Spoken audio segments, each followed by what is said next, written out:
whales again. Those damn space whales that you never see in the Star Wars universe because they're not as interesting as seeing the different stars shooting at each other. Pew, pew, pew, pew, pew, pew. It must be mating season. I wish I would stop making those noises. I tried to enjoy my Star Wars. Maybe they're in a bunch of squadrons. Whale Squadron. That'd be a fun game. Star Walls. Star Wars. Well, if there was Star Wars, remember? Yes, but then there's a sequel, Star Walls. That's what I'm waiting for, Star Wars 2. And then where the you can sequel play to as, that. like, you know, belugas attacking each other or whatever. And then the sequel to that, Star Shark Wars Walls. Squared. Or no, Star Wars Cube. Shark Walls. And then Otter Walls. And then got Starfish Wars. Star Wars versus Mega Shark. Yeah. Okay, Yeah, back to Star Wars. Megalodian Wars. So, anyways, this is the latest Star Wars game.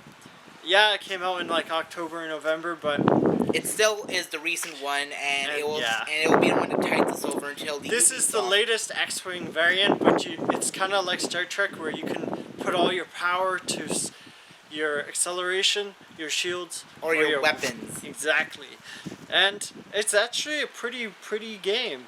It's really interesting. Yeah, each mission seems to be quite different from the previous one, but I don't know how you did that, like mini shorts accelerations. I hadn't gone that far with the game. Oh, I think you just press down the stick. Oh, okay. I was wondering how you're doing them, but other than that, like, it's once the action kicks in, I feel like it gets really intense. Like, there's so many different ships. There's classic ships like X-wing, A-wing, Y-wing, B-wing. Yeah, and now they have like U-wing, W-wing, Imperial cruisers. Like, I feel like this is the Starfleet Academy sequel, but in the Star Wars universe. Yeah, and it took them a few years to make. Well, Starfleet Academy, I think, came out in like 1990. Yeah, 97. At least like, 2 decades. This in the is making. like this. Well, it's not even by the same company, because like this is by Motive, and like Starfleet Academy was, I think, published by Interplay and made by Interplay, but I'm not 100% sure.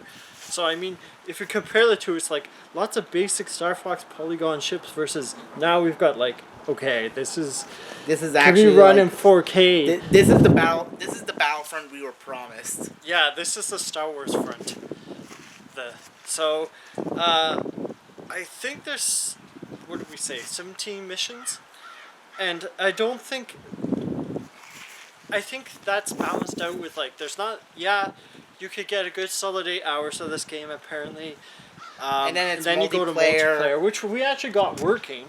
Yeah. Multiplayer was cool. It was fast. It's just like Star Wars Battlefront 2 I found. But there's more detail in the space. Yeah, because that was the thing from what I remember. There was less space in Battlefront 1 and 2. Yeah. At least 1 for sure.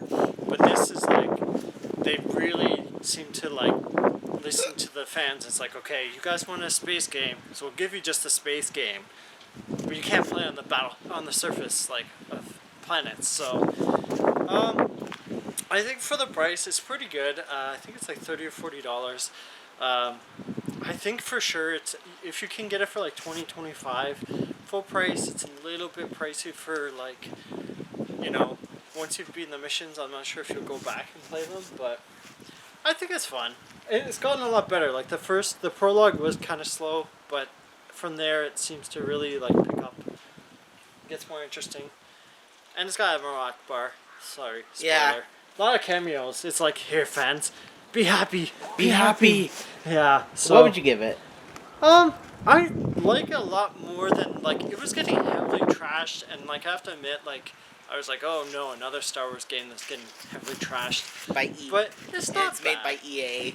Yeah, I find it's fun. I wouldn't say it's like, you know, I'm more into Godfall right now, and I find that more like relaxing. But definitely, I would say like try this out if you're looking for a space sim. Like, this is probably my favorite one in like a long time. Yeah, especially Star Wars space.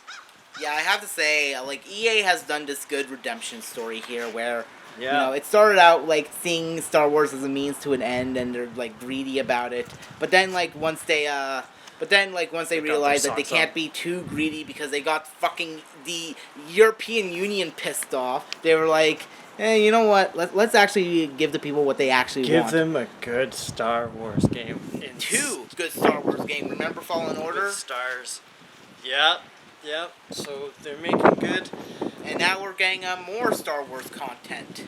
Exactly, and free DLC so far. So honestly, go for it for $30. It's 10 out of 10. Giving it a 10 out of 10? Yep. Oh my gosh. Alright, well I still stick with the 8, 8.5, whatever I said earlier. Check it out. It's actually a lot of fun, and you can blow up your friends, and it's legal in Star Wars. So let's go fly now. Alright. Gonna fly now. Fly away now. In the Star Wars.